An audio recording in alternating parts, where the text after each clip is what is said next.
You'd best get used to it, Anthony said pragmatically, because that's what everyone will call you. Simon knew it was true, but he doubted if the title would ever sit well upon his shoulders. Well, whatever the case, Anthony added, respecting his friend's privacy by not delving further into what was obviously an uncomfortable topic, I'm glad to have you back. I might finally get some peace next time I escort my sister to a ball. Simon leaned back, crossing his long, muscular legs at the ankles. An intriguing remark. Anthony raised a brow. One that you're certain I'll explain? But of course. I ought to let you learn for yourself, but then, I've never been a cruel man. Simon chuckled. This coming from the man who dunked my head in a chamber pot? Anthony waved his hand dismissively. I was young. And now you're a model of mature decorum and respectability? Anthony grinned. Absolutely. So tell me, Simon drawled, how, exactly, am I meant to make your existence that much more peaceful? I assume you plan to take your place in society? You assume incorrectly. But you are planning to attend Lady Danbury's ball this week, Anthony said, only because I am inexplicably fond of the old woman. She says what she means, and Simon's eyes grew somewhat shuttered, and? Anthony prompted. Simon gave his head a little shake. It's nothing. Just that she was rather kind to me as a child.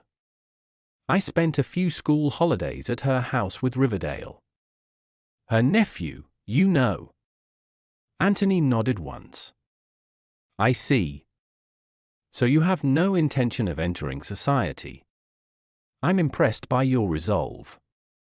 But allow me to warn you, even if you do not choose to attend the Tons events, they will find you. Simon, who had chosen that moment to take a sip of his brandy, choked on the spirit at the look on Anthony's face when he said, they. After a few moments of coughing and sputtering, he finally managed to say, who, pray tell, aren't they? Anthony shuddered. Mothers. Not having had one myself, I can't say I grasp your point. Society mothers, you dolt. Those fire-breathing dragons with daughters of, God help us, marriageable age. You can run, but you'll never manage to hide from them. And I should warn you, my own is the worst of the lot. Good God. And here I thought Africa was dangerous. Anthony shot his friend a faintly pitying look. They will hunt you down. And when they find you, you will find yourself trapped in conversation with a pale young lady all dressed in white who cannot converse on topics other than the weather, who received vouchers to Almack's and hair ribbons. A look of amusement crossed Simon's features. I take it, then, that during my time abroad you have become something of an eligible gentleman. Not out of any aspirations to the role on my part, I assure you. If it were up to me, I'd avoid society functions like the plague. But my sister made her beau last year, and I'm forced to escort her from time to time. Daphne, you mean? Anthony looked up in surprise. Did the two of you ever meet? No, Simon admitted, but I remember her letters to you at school, and I recalled that she was fourth in the family, so she had to start with D, and R, yes, Anthony said with a slight roll of his eyes, the Bridgerton method of naming children.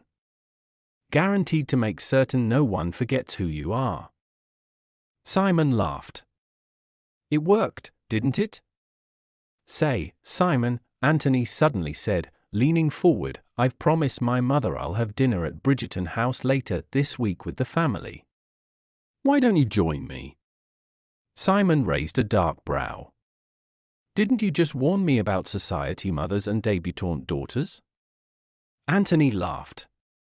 I'll put my mother on her best behavior, and don't worry about Daph. She's the exception that proves the rule. You'll like her immensely. Simon narrowed his eyes. Was Anthony playing matchmaker? He couldn't tell. As if Anthony were reading his thoughts, he laughed. Good God, you don't think I'm trying to pair you off with Daphne, do you? Simon said nothing. You would never suit. You're a bit too brooding for her tastes. Simon thought that an odd comment, but instead chose to ask, has she had any offers, then? A few. Anthony kicked back the rest of his brandy, then let out a satisfied exhale. I've allowed her to refuse them all. That's rather indulgent of you. Anthony shrugged. Love is probably too much to hope for in a marriage these days, but I don't see why she shouldn't be happy with her husband. We've had offers from one man old enough to be her father, another old enough to be her father's younger brother. One who was rather too high in the instep for our often boisterous clan, and then this week, dear God, that was the worst. What happened? Simon asked curiously. Anthony gave his temples a weary rub.